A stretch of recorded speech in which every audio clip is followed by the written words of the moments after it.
In 2022, the monarch butterfly has been officially recognized as an endangered species. Due to habitat loss, climate change, and urbanization, monarch populations have been declining for the past 3 decades.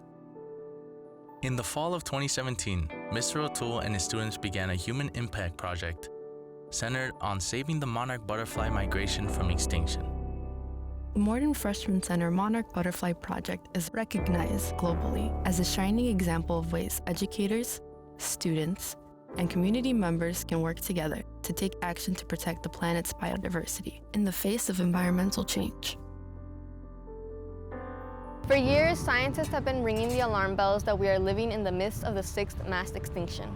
Except this time, the cause is almost entirely to blame on human activities. Climate change, biodiversity loss, and habitat destruction are threatening our civilization's ability to sustain its growth.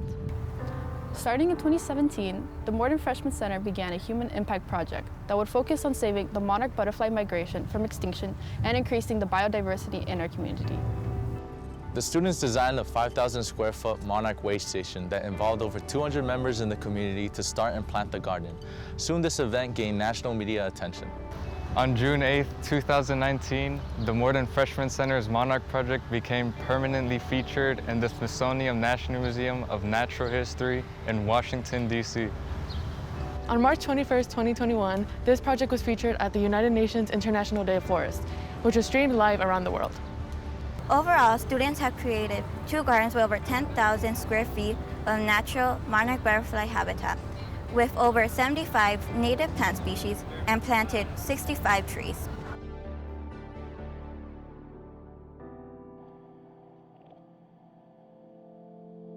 Enormous amounts of weeds were removed and pathways were restored.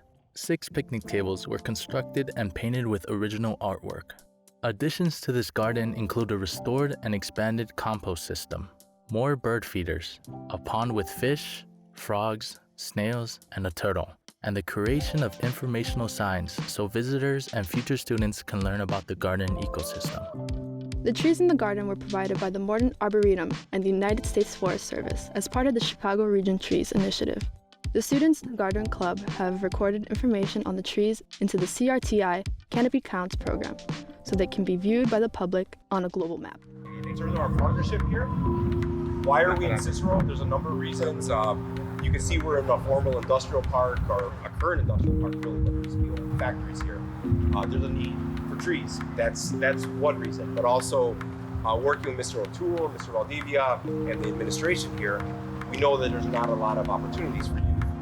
There's probably more employment opportunities with after-school batters and programs such as that in the city, so we wanted to create a program here in Cicero. So that's a big part of it, and so as part of our partnership is providing resources along with the Arboretum.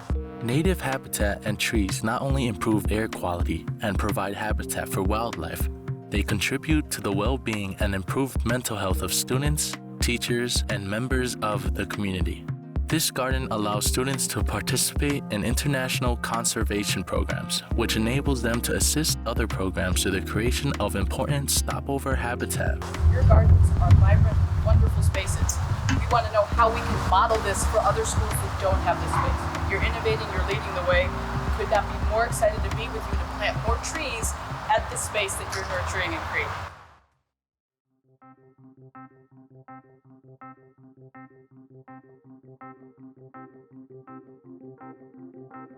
Why monarch butterflies? The monarch butterfly is a species that depends on natural habitat all the way from Mexico to Canada. It requires people to set up small habitats called monarch way stations, where they can lay their eggs and fuel up on nectar to complete their long journey across North America. Today, the project continues to grow and improve at the Summer Garden Program at its highest level of participation. Over 80 students continue to work on the gardens this summer as we continue to build on the project we started 4 years ago. Some students just volunteer, while others commit their whole summer to working on the gardens. Thanks to a grant by the U.S. Forest Service, students can earn a stipend of $250 to $1,000. How do the gardens address climate change? Over the last several years, students have planted 65 trees that will capture thousands of pounds of carbon dioxide, a greenhouse gas released by humans that is warming the planet. How does a garden project address biodiversity loss? By planting native plants, plants that have evolved in the Chicagoland area since the end of the last ice age 10,000 years ago, we are providing the plants that pollinators like monarchs depend on for survival. By creating a habitat for monarchs, we are creating a habitat for hundreds of other species that most people have never heard of. How does the Garden Project address habitat destruction? Illinois is called the Prairie State. Humans have destroyed over 99% of the once natural prairie in Illinois. We have created over 10,000 square feet of prairie habitat. These gardens are like a window back in time. Why are monarch butterflies culturally significant? Monarch butterflies have significant meaning in Mexican culture. During the Day of the Dead holiday, many Mexican people believe that the monarch butterfly's arrival represents a spiritual symbol. Many believe that the monarch butterflies represent the souls of the dead and their ancestors returning to pay a visit and bring comfort to loved ones.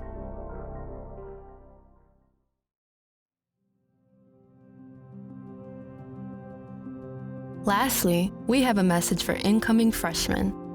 There is no better way to study biology than to observe it in its pure form. Thanks to the thousands of hours of work put in by students before you, you will have the opportunity to study biology in its natural habitat right outside your school. We're asking you now to take care of these gardens. Study them, explore them, and treat them with care and respect. Please stay on the paths and avoid stepping on the plants. If you really care about the future of this planet and want to do something about it, we encourage you to join Garden Club and the Summer Garden Program.